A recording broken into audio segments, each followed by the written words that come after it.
poco nos quejamos de lo lejanas que nos parecen algunas realidades, como la de ser mujer, joven y estar en prisión.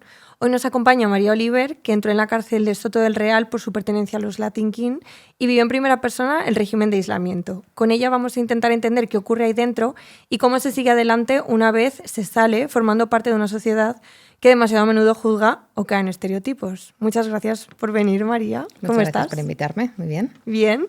He visto que has escrito un libro, el de Latin Queen, y bueno, pues entiendo que entras un poco en cómo fue tu pertenencia a la banda.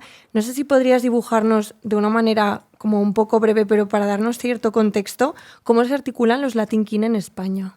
Pues, bueno, de manera diferente ahora, que hace 25, 26 años ya, que fue cuando yo entré, pero pues originalmente tenían una estructura que estaba bastante basada en una figura de liderazgo principal, con luego una figura de personas alrededor, que también estábamos como alrededor de ese líder, ¿no? Y éramos como los líderes secundarios. En ese caso estaba yo como mujer y había otros 4 o 5 hombres que formaban parte como de esa cúpula, y después se iba estructurando todo como una pirámide en forma de mandos a nivel regional y a nivel local. Esto, con lo que tiene que ver con las mujeres, implica que las mujeres llegan como mucho a mandos a nivel regional normalmente, y el resto, o sea, los niveles nacionales normalmente los controlan hombres. Pero ahora ya es una estructura que está mucho más difusa. Ahora es una estructura mucho más, mucho más atomizada, los grupos se han separado bastante, mucha de la gente que estaba en ese tiempo ya como que se ha apartado y ha seguido con su vida, y lo que queda ahora de los grupos son pues, grupos mucho más atomizados, mucho más a nivel local. ¿Y a ti en ese momento qué fue lo que te atrajo? Pues yo creo, todavía lo sigo buscando un poco, la combinación exacta, pero yo creo que es una parte de combinación entre lo que es, lo primero, la parte social del grupo, que después se queda completamente desdibujada y desvirtuada en lo que es la realidad de los grupos en el día a día en la calle, pero esa parte social que te venden al principio y que es como con la que te atraen, de hermandad, de ayuda a los unos a los otros, de lucha contra el racismo, etcétera, etcétera. Después también la estética, es decir, justo la música que a mí me gustaba, este estilo rap, hip hop, así, la vestimenta y demás. Y después una cosa que esta la he ido aprendiendo con el tiempo, que es también esta... como esto que nos pasa en muchos casos a las mujeres y a las chicas jóvenes, de este síndrome como de salvadora que tenemos, ¿no? De enamorarnos del malote. En mi caso no era un hombre en particular, pero como esa figura de estos chicos así, malotes, muy chulitos, pero que tú consideras que son de buen corazón y que al final lo que les pasa es que tienen muchos problemas que por lo que sea vas a resolver tú, que además eres más joven que ellos, ¿no? Entonces, un poco creo que fue una combinación de todo esto que me atrajo a mí allí. Es fuerte porque yo creo que con esto podemos empatizar un poco todas, ¿no? Todas hemos tenido ese ex que hemos pensado, yo le voy a salvar, sí, puedo, yo lo tengo en mí y le voy a sacar de ahí, y luego, spoiler, nunca pasa. Yo le voy a cambiar a este. Y nada, lo que pasa es que, claro, en mi caso, por ejemplo, me llevó a una relación de maltrato, pero en tu caso a lo mejor eso te llevó pues a luego terminar encarcelada, porque fue precisamente la pertenencia a esta banda lo que te llevó a la cárcel. O sea, ¿esto cómo funciona? ¿Te tenían a lo mejor fichada y de un día para otro dijeron, bueno, pues la encarcelamos y ya está? ¿O cómo sucedió? No, son procesos largos. ¿Vale? En nuestro caso era una investigación grande de la Guardia Civil, porque bueno, estábamos ubicados en la zona rural, que es Guardia Civil quien lleva allí la seguridad, y entonces durante, pues por lo menos 6 meses, un año, habían estado haciendo una especie de seguimiento, y en mi caso lo que pasaba es que el líder llevaba ya en prisión un par de años, y la que más le visitaba era yo. También por aquello de está solo y no le está visitando a nadie, y entonces a mí me localizan, me ubican a partir de que soy yo quien voy a visitar a esta persona con más frecuencia. Después te empiezan a hacer un seguimiento, te hacen un registro telefónico y demás, ya te empiezan a intervenir las llamadas, y cuando consideran que tienen material suficiente para presentar ante la justicia y para abrir una causa, pues se presenta ese material, la justicia decide que se abre esa causa, la policía sigue investigando y en un momento que dicen, bueno, pues ya está, ya tenemos suficiente. Y entonces no fue una detención coordinada, además de 13 o 14 personas, en principio todos a la vez o casi a la vez. A mí me sacaron de un supermercado, estaba haciendo la compra, estaba comprando para hacer el desayuno. Y me entraron al supermercado con mi cestita llena de cosas y se acercaron dos policías, un hombre y una mujer, y me dijeron, somos policías, tal, me sacaron la placa, venían vestidos de calle. y me dijeron, ¿vas a salir o tenemos que montar un numerito? Entonces nada, dejé mi cestita y salí y me detuvieron. Me llevaron a mi casa, hicieron el registro correspondiente, se llevaron lo que consideraban que podía ser una prueba y al juzgado, bueno, al cuartel de la Guardia Civil, un par de días en el calabozo, después pasas por el juzgado y después ya a prisión. Y en ese momento, ¿tú no te quedaste como, ostras, es que no he hecho nada? O sea, me refiero que tenemos, yo creo, la idea de que vas a la cárcel si cometes un delito y es que tú literalmente estabas en el supermercado poniendo la leche en la cesta. O sea, no podías estar haciendo algo más normal y bueno, corriente. A ver, por un lado, llevábamos mucho tiempo viendo que estaba habiendo muchos conflictos, es decir, que estaba habiendo violencia. Esto es un hecho y es una cosa que no la quiero negar nunca porque yo no me quiero quitar la responsabilidad de... Yo tenía una parte de responsabilidad en ese grupo y aunque yo no lo estuviera haciendo, eso estaba sucediendo. Hacía un tiempo que las mujeres del grupo estábamos intentando como salirnos, ¿no? O como separarnos, pero esto que te cuesta mucho soltar, marcharte del grupo porque dices, al final, si yo considero que yo estoy luchando por una cosa que es legítima y sois vosotros quienes lo estáis estropeando con la violencia, ¿por qué nos tenemos que ir nosotras? Spoiler también. Hay que irse, de ahí hay que marcharse, da igual. Pero bueno, esa idea de que tú todavía lo puedes salvar o de que todavía en realidad en el fondo hay algo bueno por lo que tú estás luchando que crees que puede salir adelante. Entonces, bueno, yo no pensaba que me fueran a detener a mí porque efectivamente pensaba que había que haber cometido un acto violento o que tenías que estar siendo partícipe activa de la violencia para que te detuvieran, pero tampoco diré, bueno, pues no, es que yo no sabía nada, no es cierto, sí lo sabía, estaba en las noticias, estaba pasando entre chavales de mi mismo grupo, entonces sí que lo sabía, pero no esperaba que me fuera a pasar a mí. Primero porque normalmente además no detenían a mujeres nunca. Claro. ¿Y qué edad tenías cuando fue la Tenía detención? 23 cuando me detuvieron y cumplí 24 en la cárcel. Vale, ¿y qué recuerdas de ese momento ya después de que te habían detenido, te habían hecho el registro en casa? Entiendo que a lo mejor pasaste primero por una detención en una comisaría y luego ya te llevaron a la cárcel. O sea, ¿cómo fue para ti ese momento de pasar de libertad a pues, estar dentro del sistema penitenciario? Pues mira, hay un momento ya en el límite que tú dices, ya que me lleven a la cárcel, con tal de que te saquen del calabozo, que te lleven a la cárcel. Porque el momento del calabozo, los calabozos son sitios muy, muy desagradables, no sabes, no sabes nada, no sabes qué está pasando fuera, no tienes comunicación con nadie, no. Entonces son 2 días y son 2 días de aislamiento muy heavy, o sea, en un sitio que no tiene ventana, en los que, es decir, que está sucio, que no comes o que te comes una cosa súper cochina, es decir, que ya casi estás prefiriendo que, pero vamos, pues de miedo, de pensar en mi madre sobre todo, en pobrecita, qué susto se va a llevar, que... Y después un poco de incredulidad de pensar, no, pero en serio, o sea, que me estás deteniendo, pero ¿por qué? ¿Yo qué he hecho? Y bueno, pues luego ya pasas por allí, ves todas las pruebas, siempre hay un poco ahí ese tira y afloja, que es el trabajo de la policía, de intentar que cuentes cosas, intentando convencerte también de que los demás han contado cosas de ti para que tú cuentes. Ese momento así que es muy de inseguridad. Y nada, luego sí recuerdo que me llevaron a la cárcel por la noche, me llevaron en un coche, recuerdo a la policía que venía conmigo y entré de noche en prisión y allí pasar la primera noche en un módulo que se llama de ingresos. Entonces tú entras allí, vas a una celda con alguien que normalmente o también está entrando o alguien que está de salida o se la van a llevar de prisión y entonces está allí para hacer el cambio. Y en la mañana siguiente pues estaban arriba del todo del edificio y había nevado y se veía todo el campo de Soto Real nevado así desde la ventana y todo. Y nada, pues es un momento ya de, bueno, pues ahora ya estás aquí, pues a ver qué haces con tu vida ahora.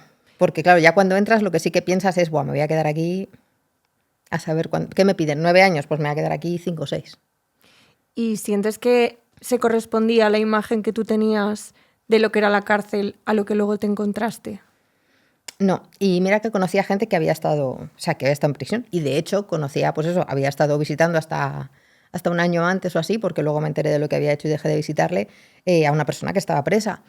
Y mi idea nunca había sido tan... O sea, nunca es tanto como te lo imaginas y tienes una mezcla ahí de, bueno, lo que te cuentan, pero también el sistema penitenciario estadounidense, que es el que tenemos ahí visto como de película y demás, ¿no?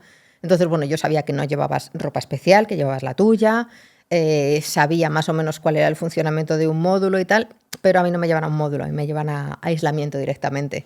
Entonces, esa otra parte ya sí que no me la había visto venir. De esto, además, como que el término correcto es FIES, que es lo de Fichero Interno de Especial Seguimiento, y que tiene esto de diferente, o sea, que tiene distinto el módulo de aislamiento, porque a lo mejor en nuestra cabeza es simplemente que estás en una celda, en un ala muy alejada del resto de presas, pero ¿cómo es en realidad?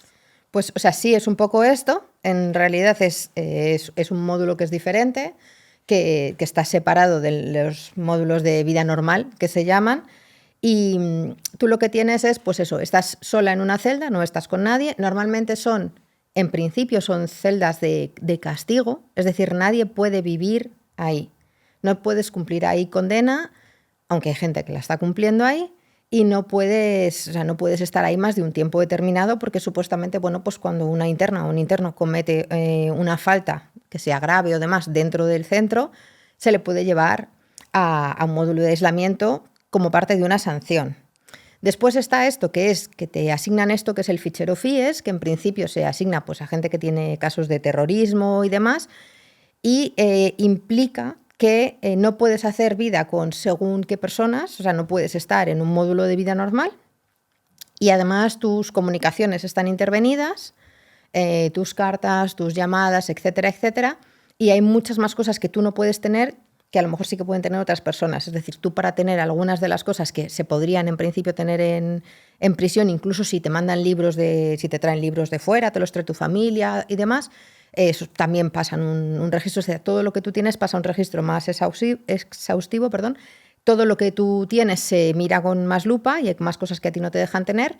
Y eso, y las comunicaciones tardan más en llegar, por ejemplo, las cartas, porque todo también se vigila más. La cuestión con esto es que te colocan en mi caso, a mí me colocaron en FIES siendo una presa preventiva, es decir, a mí no me habían juzgado, no estaba condenada, por lo tanto, el delito todavía estaba por demostrar.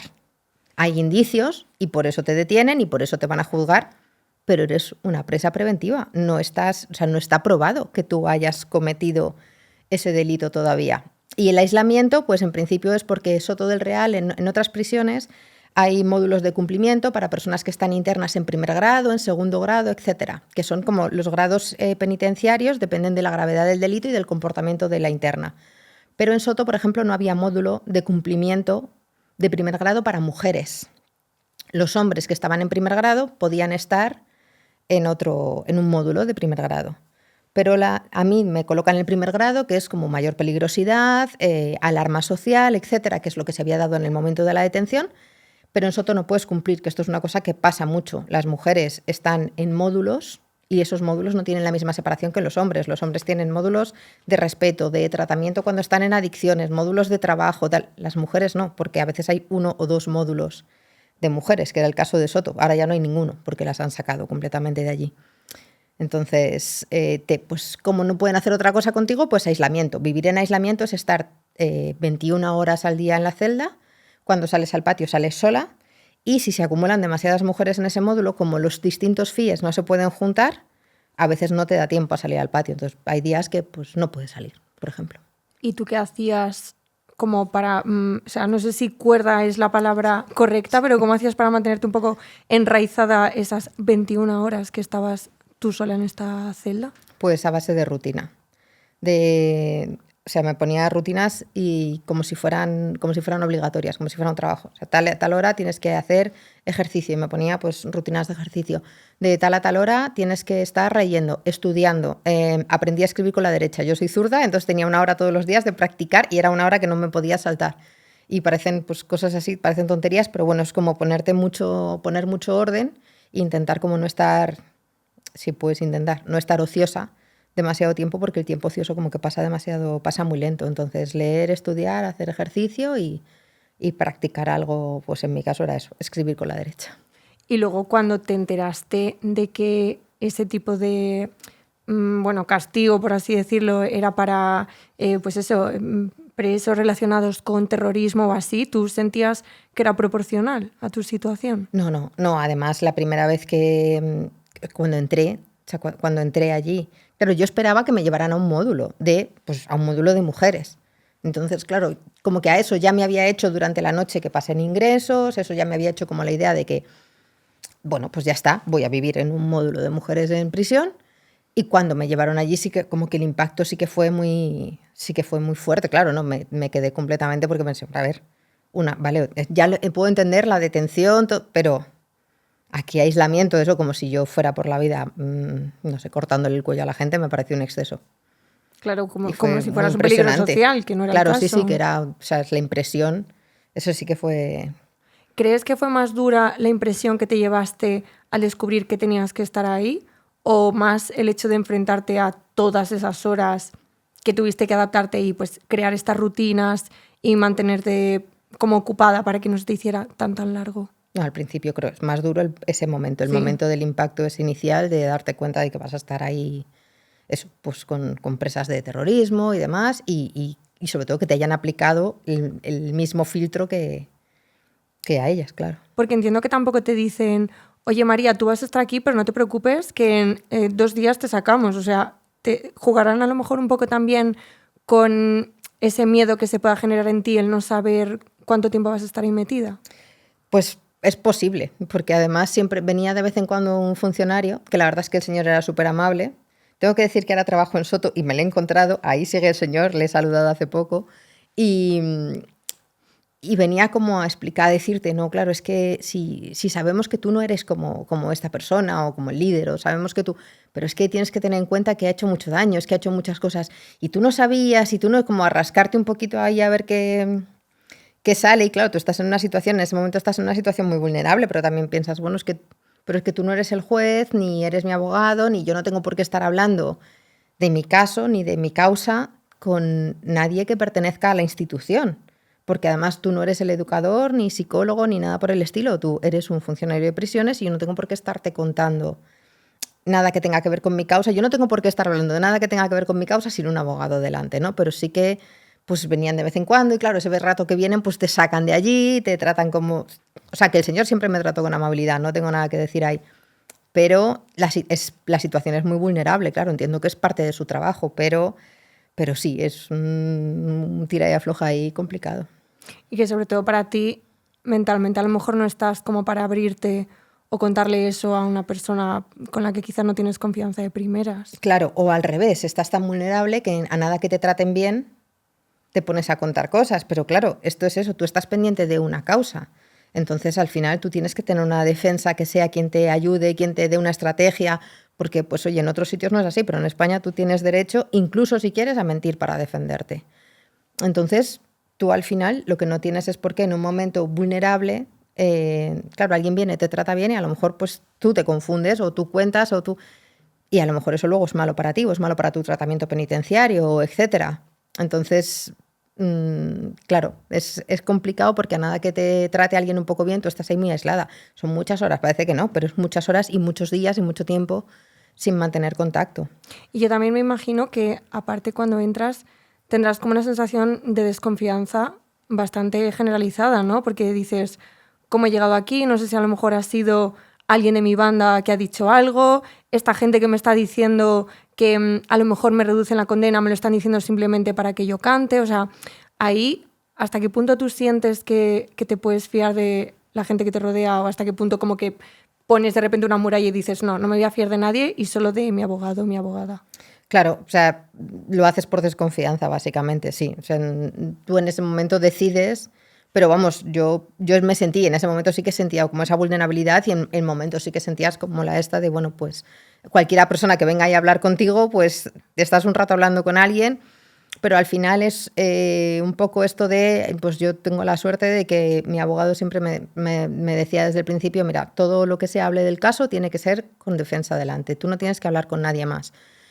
Pero claro, el hecho de que te estén diciendo también, pues los otros han dicho, claro, porque también alguien viene y te dice, pues he estado no sé dónde, claro, porque algunos de los chicos a los que habían detenido conmigo también estaban en aislamiento, pero en el módulo de hombres. Entonces, claro, pues es que han dicho, pues fulanito dice, pues el otro ha dicho, pues...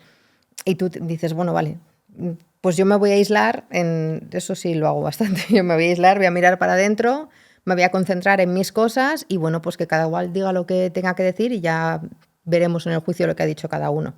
Pero claro, se juega mucho con eso, que al final, pues eso, entiendo también que es parte del trabajo de las autoridades intentar rascar información como se pueda. Has comentado que en el caso de los hombres sí que tenían esta separación de módulos y que en el de las mujeres no, y que fue también algo que llevó a que a ti nada más entrar te metieran en aislamiento. ¿Qué otras muestras de machismo llegaste a identificar en el sistema penitenciario o has identificado ahora que ya no formas parte, o sea, no estás como encarcelada, sino que trabajas desde otro lugar? Pues, bueno, en principio esa es como la primera, ¿no? La separación de, claro, los espacios. Tenemos que tener en cuenta que las mujeres en el sistema penitenciario español no llegan al 8% de la población reclusa. Entonces, ya ahí hay una diferencia brutal. Las prisiones están diseñadas para albergar hombres. Esto que sucede, una de las cosas que pasan es que tú tienes, en varias prisiones son solo de hombres, algunas son prisiones mixtas.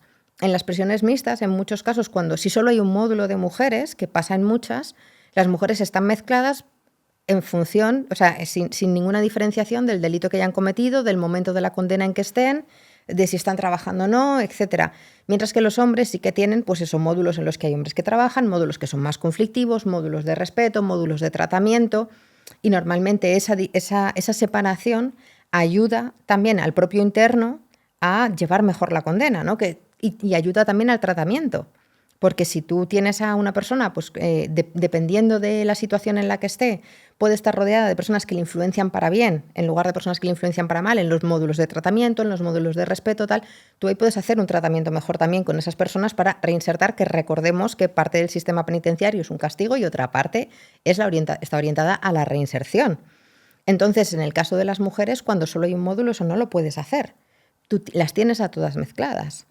Y después, en las prisiones, en España había 4, ahora ya solo quedan 3 prisiones exclusivamente de mujeres. Brieva es una de ellas, que yo estuve allí después de estar en Soto, y entonces allí sí que puedes hacer esa separación de primer grado, de segundo grado, en función de la peligrosidad, del delito, etc. Otra de las cosas es las formaciones a las que se tiene acceso dentro de prisión. Normalmente casi toda la oferta que hay formativa para las mujeres, y de lo que ellas mismas se quejan, es que todo tiene que ver al final va alrededor de los cuidados, ¿no? Panadería, si tienen suerte, costura, limpieza, hostelería, cosas así. Y a veces ellas están demandando profesiones que sean oficios que consideren que tienen mejor salida, electricidad, fontanería, etcétera, que tengan mejor salida y sobre todo mejores condiciones económicas una vez salgan, y normalmente a ellas no se les ofertan ese tipo de formaciones. Entonces, al final, bueno, pues ahí se reproduce como la desigualdad y el sesgo de género entre lo que pueden hacer ellas y lo que pueden hacer ellos, y a qué se accede, a qué acceden cada una. Luego, además, hay muchos menos recursos normalmente para ellas, por eso, porque la inmensa mayoría de la población penitenciaria son hombres. Es que aparte, sí, ya de por sí va a ser difícil luego seguir adelante después de haber pasado por una experiencia de ese estilo, que encima no te hayan dado pues algún tipo de formación, como para lo que tú dices, que puedas tener una serie de salidas laborales, que por ejemplo algo como pues electricidad o fontanería sí te va a dar. Es que me parece como tan descarado de alguna manera pues destinarlas a una vida de precariedad tremenda. Sí, porque además es de donde vienen la mayoría. Es decir, yo era joven, me metí en un lío, me junté con quien no debía, yo misma me metí en un lío que no me tenía que haber metido, pero yo tenía una familia por lo menos que me respaldaba detrás. Yo trabajo, el tiempo que estuve estaba allí con mujeres y había historias pues lamentables, muy tristes, mujeres que de verdad que las veías y decías, es que ¿a dónde vas? Cuando salgas, ¿a dónde vas? Sin familia, con adicciones. Muchas que venían con la adicción ya heredada de la propia familia, porque es al final también la pobreza, la desigualdad, estas cosas es que se heredan. Muchas veces se reproducen porque vienes de un entorno que ya no te ha permitido salir de ahí apenas desde la infancia. Pero luego también trabajo ahora con mujeres en centro penitenciario y de nuevo dices, tienen unos delitos por norma general más leves que los de los hombres. La mayoría están por salud pública, que son las drogas, o por robos y demás. Muchas vienen de familias y hay señoras muy mayores en prisión que dices, ¿cómo sigue esta señora aquí? Es un delito que a lo mejor ha cometido alguien de la familia, pero la señora se lo ha echado encima. madres por los hijos, mujeres por los maridos. Luego otra vez, en algunos casos de drogas que han sido encubrimientos o que han sido colaboradoras, pero casi nunca son como las agentes únicas y primeras de ese tipo de delitos. Entonces, bueno, al final sí, hay una desigualdad que se perpetúa también dentro y que tampoco te facilita mucho después la salida y la reinserción, porque es verdad que faltan muchísimos recursos, faltan muchos recursos para la reinserción. Y además, en tu caso, cumpliste 24 años, has dicho, en la cárcel. ¿Saliste cuando tenías también 24 o ya cuando tenías 25? Porque por lo que tengo entendido fueron unos meses, ¿no?, lo que pasaste ahí. Sí, fueron 6 meses, sí, nada más. ¿Y cómo crees que influyó aún así el hecho de haber pasado por esa experiencia a una edad tan temprana? Porque es que 24 años, aunque ya eres adulta, yo es que lo veo ahora y digo, y es que a los 24 era un moquete, o sea, me refiero que seguía siendo como muy pequeña. Sí, no, yo ahora lo pienso también, claro, yo me creía muy mayor, con 24 y con 23 y con 20, me creía súper adulta. Yo tuve a mi primer hijo con 26 años y ahora sigo pensando que a dónde iba chavala, yo. Claro, sí, totalmente. Pero, pues, primero es como la inseguridad y esto, claro, de nuevo, para mí solo fueron 6 meses y aún así es raro el volver a salir, el estar en la calle, el momento de... Una de las cosas que es muy curiosa es la de la toma de decisiones, porque tú durante un tiempo, y a esto te acostumbras bastante rápido, tú durante un tiempo no tomas decisiones. Puedes tomar decisiones sobre tu vida, ¿qué hago hoy? Eso, leo, entreno, tal, pero no eliges lo que comes, ni a dónde vas, ni qué puedes hacer durante el día, ni nada por el estilo. Entonces, bueno, pues el tomar decisiones, después el hecho de que tu familia está preocupada. Entonces, claro, en ese caso, efectivamente, yo era muy joven, entonces todavía había mucho peso ahí, mucha influencia de lo que mi familia pensara, lo que mi familia me dijera. No quieres decepcionar a nadie, no quieres que nadie se preocupe por ti, pero también eres una adulta y tampoco quieres tener a todo el mundo encima. Pero claro, vas por ahí, pues bueno, todo el mundo te trata un poco como si fueras una caja de bombas. No saben qué hacer contigo, no saben muy bien. Y claro, eso genera ahí, no sé, pues por su parte es desconfianza y tienen razón en desconfiar, por tu parte es, bueno, pues inseguridad, porque si no confían en ti, pues siempre estás todo el rato, me dicen una cosa, pero ¿qué estarán pensando de mí? Luego, en mi caso fue poco tiempo, pero por ejemplo yo podía haber pedido una cosa que ahora ya no existe, y esto es otro elemento que genera bastante desigualdad, que es un subsidio extracarcelario.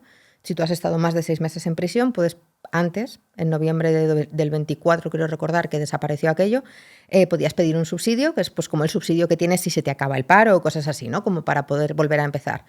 Pero mi madre se empeñó en que no lo pidiera porque decía, claro, es que vivimos en la misma zona que siempre, tú vas a tener que ir a la oficina del paro 1000 veces y no quieres que te recuerden como la que estaba en la cárcel o como la que salió de la cárcel.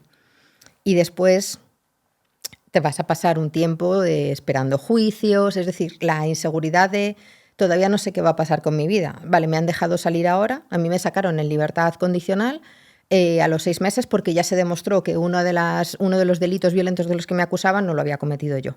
Entonces, como esa causa se archivó, ya se consideró que se rebajaba mi peligrosidad y demás, y me permitieron salir en libertad condicional a la espera de juicio, pero tú estás esperando un juicio. Entonces, mientras tanto, tienes la vida ahí como un poquito en pausa, ¿no? Un poquito ahí en stand-by a ver qué pasa y a ver qué no. Y luego te lo llevas puesto siempre. O sea, yo he empezado a hablar abiertamente de que yo he estado en la cárcel hace, no sé, 8 años o una cosa así. Pero hasta entonces, pues hace 8 años, te estoy hablando de cuando tenía 36. Yo me he pasado 10 años prácticamente sin hacer relaciones sociales significativas porque me daba miedo que cuando la gente se enterara que yo había pertenecido a uno de estos grupos, que había estado en la cárcel y tal, pues como que me rechazaran. Entonces, antes de que te rechacen, pues no lo cuentas. Pero claro, tampoco generas relaciones estables. Claro, tienes ahí como un periodo de tiempo que estás llevando tu vida normal, pero al mismo tiempo muy frenada, ¿no? Por estas vivencias y porque también psicológicamente no se nos prepara para decir, oye, pues he pasado por esta experiencia, ¿cómo me relaciono desde aquí? O sea, claro. También está eso. ¿Cómo dirías que cambió la María que entró a Soto del Real en comparación con la María que salió de ahí? Pues como con las cosas bastante más claras en el momento en el momento que entré pensé en todo lo que, yo qué sé, ¿sabes cuando esta analogía la pongo mucho, pero se te cae el móvil al suelo y le habías quitado la funda y justo no le has puesto el protector porque has dicho, va, ¿para qué? Y según se está cayendo dices, ay, que le tenía que haber puesto el protector antes de ahí, pero ya no se lo puedes poner y el móvil se ha caído al suelo y se te acaba de partir la pantalla. Y justo antes de que toque el suelo tú ya estás viendo el protector ese que no le pusiste y acordándote de los 10 euros que no te gastaste. Pues yo en ese momento ya pensé en todo las cosas que en realidad yo sabía que quería hacer y que no estaba haciendo. Yo quería volver a estudiar porque había dejado de estudiar a los 18, yo me quería haber metido en la universidad, yo sabía que quería ser madre joven. Entonces, en el mismo momento en que te encierran, piensas, todo esto, que es lo que en realidad yo quería hacer y no he estado haciendo, eso es lo que tenía que haber estado haciendo. Entonces, cuando salí, sí que tenía bastante claro que eso era lo que me tenía que poner a hacer. O sea, para mí fue como una oportunidad, decir, ok, si cuando entré lo tenía tan claro, ahora que he salido, vamos a ponernos con todo esto. Y entonces me hice el acceso a la universidad, me puse a estudiar, ya cuando supe que no iba a volver a entrar en la cárcel tuve a mi hijo mayor y así, o sea, como que es verdad que a mí me ordenó la vida.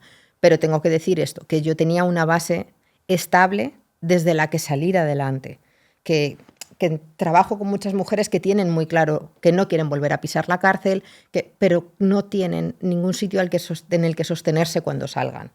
Y eso creo que marca toda la diferencia. Yo tenía ya mi familia, mi madre sobre todo, y podía empezar desde una situación medianamente estable. Es que al final las redes de apoyo con las que contamos son un privilegio, y son un Totalmente. privilegio desde un punto de vista emocional, pero también desde un punto de vista económico, porque es lo que tú dices, no es lo mismo que tú salgas y esté tu madre y que tengas un techo bajo el que dormir, que una mujer que a lo mejor la han detenido, aquí no tiene a ninguna persona porque ha venido a otro país y lo que le queda es estar en una situación de calle. O sea, es que cada realidad al final es un mundo. Pero hablando de realidades, comentabas que, claro, al final tenemos una idea de la cárcel muy condicionada por las series norteamericanas. Yo, por ejemplo, estoy pensando en Orange is the New Black. ¿Cómo es de distinto luego lo que se vive ahí? Porque, claro, tú ves la serie y dices, ¡buah! Es que hay romance, hay pasión, hay aventura, y luego dices, bueno, pues igual no hay tanto glamour, ¿no? No, glamour no hay ninguno, ya te lo digo yo que no. A ver, sí que hay relaciones muy intensas y eso es bueno, digno de estudio. Hay una peli española que se llama El patio de mi cárcel que sí que muestra algo bastante más cercano y bastante más realista. El problema es que al final es una convivencia forzada con personas con las que tú necesariamente no tienes nada que ver, y de alguna manera como que tienes que hacer dos cosas: o te obligas a relacionarte o te aíslas, pero te aíslas para todo. Claro, te aíslas para cualquier cosa y al final pues las personas que están ahí dentro siguen siendo personas además de lo que hayan hecho. Y eso es una cosa que creo que sí que les falta o que nos falta como conciencia colectiva comprender, y es que se te borran muchos límites que tú podías tener muy claros, o que puedes tener muy claros desde fuera, ¿no? Porque obviamente trazamos líneas, además de entre lo que está bien y lo que está mal, que obviamente tienen que estar ahí, pero luego tú conoces a personas que han hecho esas cosas que están mal. Tú puedes ser una de esas personas que ha hecho una cosa y sigues siendo una persona a la que a lo mejor le gusta comer risquetos y el día que traen una chuche de no sé qué al economato de tal, pues entonces ella se la compra y es más feliz que nadie y la comparte con todos, y se te borran muchas líneas con personas que tú tendrías muy claro que no te relacionarías nunca jamás, ¿no? Porque además pues han hecho algo malísimo o sabes que han hecho algo malo que tú condenas completamente.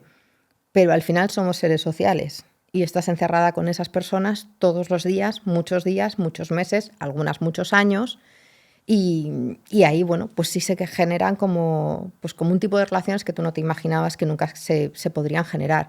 Y después, bueno, las relaciones son muy complejas porque son personas con situaciones muy complejas. Yo en mi caso, además, cuando ya estaba en un módulo de vida con mujeres, que fue en Ávila, estaba en primer grado. Son mujeres que algunas también están en primer grado porque están cumpliendo un castigo y otras pues las que hayan cometido los delitos más graves. Entonces hay mujeres con adicciones, hay mujeres con enfermedades crónicas y todo ese tipo de cosas que creo que tampoco se muestran mucho, claro, generan la inmensa mayoría de las fricciones, la adicción y el dolor crónico y las enfermedades. Hay personas con enfermedades mentales que en principio no deberían estar en prisión, pero están. y con todas esas personas hay que convivir. Entonces, bueno, también vas aprendiendo como tus herramientas ahí de convivencia, sobre todo de no conflicto, y ves sufrimientos muy complicados. Ves eso, las personas que están allí con adicciones, que han entrado y salido 15 veces de prisión y que sabes que esa va a ser su vida siempre. Y claro, entre esas personas también se generan, tiene una conflictividad muy alta, y ver el manejo de esa conflictividad y tratar de no estar en medio y etcétera, etcétera, pues son como estrategias de supervivencia que tú te vas encontrando con el tiempo. Y estoy pensando que ahora que tú trabajas en el sistema penitenciario, cuando estás con estas mujeres, el hecho de que tú les puedas decir, oye, que es que yo también he pasado por aquí, sientes que a lo mejor logran empatizar contigo y a lo mejor tener como esperanza, o sea, te conviertes a lo mejor en una figura que puedan decir, oye, mira, pues ella pasó por ahí y salió y ha tenido sus hijos y tiene su vida y está trabajando. O sea, ¿crees que puede ser un buen ejemplo? O sea, sí, pero a mí me parece peligroso como ponerlo de ejemplo, porque al final es eso. Yo creo que yo estoy en una situación de privilegio y estuve también en su momento en una situación de privilegio respecto a ellas. O sea, yo, bueno, trabajo en el sistema penitenciario, como has dicho, trabajo haciendo proyectos con mujeres dentro del centro penitenciario, trabajo a través de la asociación Teta y Teta, y trabajo con mujeres que están en unas situaciones que son, pues en muchos casos, mucho más complicadas que la que era la mía. Aún así, lo que sí que intento es contarles, bueno, que sí que sé lo que es vivir un día y otro día y otro día en la situación en la que estás viviendo tú ahora, y sobre todo pues tratamos de ofrecer, ¿no? Trato yo de ofrecerles desde la experiencia, y tratamos las que vamos allí de ofrecer desde nuestra compañía también un poco y desde nuestra empatía, como tú vas allí siempre a hacer algo, a hacer un proyecto, a hacer un trabajo. Hemos estado haciendo con ellas un proyecto de investigación, por ejemplo, y estuvieron investigando el sistema penitenciario, el vocabulario que hay dentro del sistema penitenciario, sobre todo con las mujeres, porque está muy estudiado con los hombres, pero con ellas no. Y entonces, bueno, pues les dimos herramientas de investigación y ellas hicieron la investigación, han hecho un glosario que lo presentaremos en unos meses. Y bueno, pues tú intentas también que eso no sea solo lo que tú vas a hacer, sino también pues dar apoyo moral, acompañar en alguna cosa, aconsejar en alguna, no sé, en alguna cuestión que te pregunten, intentar también, no lo sé, facilitar algún trámite si es posible, intentar como tender un poco algunas redes para que vean o que sepan que estamos ahí, que intentamos que facilitarles un poquito, incluso si es posible, pues la salida o la incorporación fuera. Conocemos algunas que van saliendo, intentamos mantener el contacto, ver si se las puede ayudar en algo. Intentamos, más que ejemplo, intentamos que tengan una red o ser red también para ellas mientras se van incorporando después, para que puedan, bueno, tener de quién tirar, aunque sea alguien con quien hablar. Claro, el estar ahí, que también es importantísimo, Claro. el decir, sales, pero no estás sola en este mundo que ahora se te va a presentar como tan hostil. En tu caso, cuando saliste, ¿qué dirías que fue para ti lo más difícil de retomar como tu vida? Porque dentro de que tenías pues eso, a tu madre, tu red y tal, entiendo que hay cosas después de haber estado unos meses dentro de la cárcel que te cambian o que a lo mejor se te hace un poco bola cuando quieres volver a tu rutina. Lo más complicado es la autonomía. De repente tomar tus decisiones otra vez todos los días. Tomar decisiones, pues eso, significativas. Porque incluso o sea, allí dentro tienes 4 cosas de vestirte, porque obviamente no vas a llevarte allí el armario entero. Entonces, desde vestirte, desde decidir eso, qué hacer cada día, qué comer cada día, recuperar la autonomía en las cosas pequeñas, desde lo más pequeño. Porque una vez que bueno, pues te pones a trabajar o tal, pues ya empiezas a tener una rutina y demás.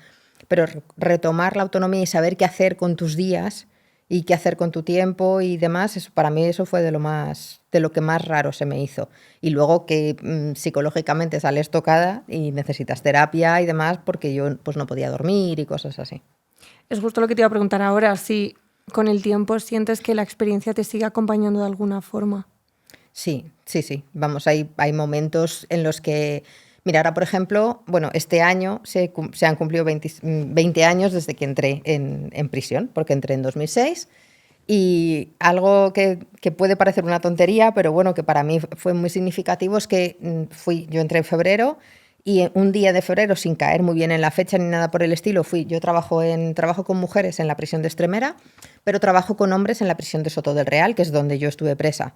Y allí soy profesora de inglés, doy clases allí de la UNED. Y entonces entré allí un día y era de noche y estaba lloviendo y tal.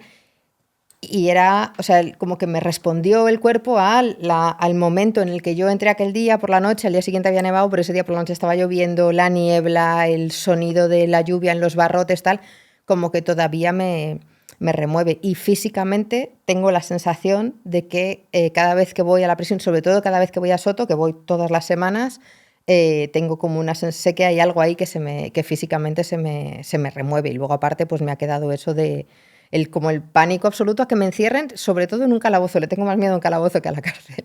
Fíjate. Y aparte que, bueno, también has comentado que pasaste unos cuantos años que no comentabas que habías pasado por la cárcel. ¿Esto es porque también sientes que de alguna manera el estigma acompaña siempre, incluso cuando ya has salido, han pasado un montón de años y has retomado tu vida? O sea, socialmente, ¿cómo crees que estamos en nuestro país en ese sentido? Sí, yo creo que sí, que eso te acompaña siempre. Siempre porque de alguna manera creo que no tenemos tan claro eso, como esa parte de, bueno, tenemos la parte del castigo, pero no tenemos la parte de la reinserción, ¿no? Del mismo que tienes la obligación de cumplir unas normas y si no las cumples, el sistema te encerrará para castigarte por ello. Luego la parte de reinsertar y de volver a hacer tu vida y demás, ¿no? Y de volver a ser un miembro, esto que decimos, un miembro positivo, activo para la comunidad, parece que esa parte se nos queda un poco fuera. Y a mí al principio era una cosa que me preocupaba mucho y me preocupó mucho durante muchísimos años, y cuando me dejó de preocupar y lo empecé a contar, me di cuenta de que la inmensa mayoría de la gente de mi entorno lo entendía y no le parecía, pero sí que lo he notado, y lo noté mucho con el libro, por ejemplo, que sí que hay personas que me empezaron que me empezaron como a separar o a... Pero bueno, en ese momento ya no me importaba, porque era una cosa que había contado yo porque quería, no era algo que había salido, que la gente se había enterado, sino que yo había tomado agencia de la propia comunicación y estaba haciéndola yo, con todas mis consecuencias. Pero sí que creo que todavía tenemos mucho esa idea de, además, de la imposibilidad de la reinserción. Por ir cerrando, ya que has mencionado el libro, quiero leer una frase que escribiste, que es: hay mujeres dispuestas a cuidar de ti sin conocerte. Si nos necesitas, hermana, nosotras te creemos. Hoy y siempre aquí estaremos las feministas. ¿Cómo han estado para ti las feministas? ¿O cómo ha estado el feminismo? Pues para todo. Es verdad que para todo. Empecé a entrar en contacto con el feminismo cuando empecé la carrera, o sea, siempre he tenido claro como un poco de adolescente y demás lo que era el feminismo, pero con la teoría feminista y con las corrientes del feminismo actual he tenido más contacto a partir de que empecé a estudiar la carrera, y después siempre he estado empezando a entender que todo esto que te pasa, muchas de las cosas que nos pasan, esta atracción por los chicos malos que tú vas a cambiar. Yo también he estado en una relación de violencia de género y fue el feminismo el que me sacó de ahí. Esa fue la idea de lo que me pasa no me pasa solo a mí, de lo personal es político, ¿no? Lo que me ha ido guiando y acompañando para sacarme yo y para acompañar a otras, ¿no? Y para ver otra manera de acompañarnos.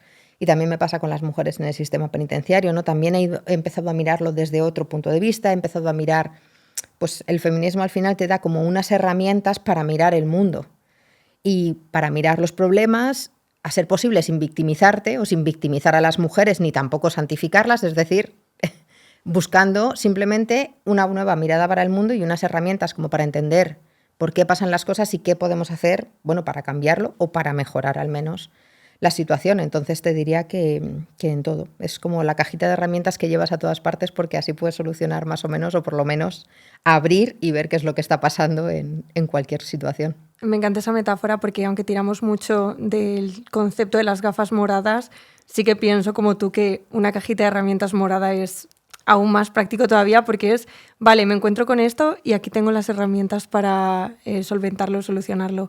María, muchísimas gracias por compartir con nosotras, con el podcast de Federación de Mujeres Jóvenes, tu historia. Gracias por la labor que haces con el libro desde el sistema penitenciario. De verdad, creo que tu testimonio es una cosa muy poderosa y que, como digas tú, que lo compartas desde tu voluntad y desde tu agencia, lo veo algo poderosísimo. Así que muchas gracias. Pues muchas gracias a vosotras por invitarme, por traer este tema, que es un tema siempre, bueno, pues que es incómodo a veces de tratar, al que no todo el mundo quiere mirar a la cara. Y bueno, a mí y en nombre de todas las mujeres que están en el sistema, pues muchísimas gracias. Gracias a ti.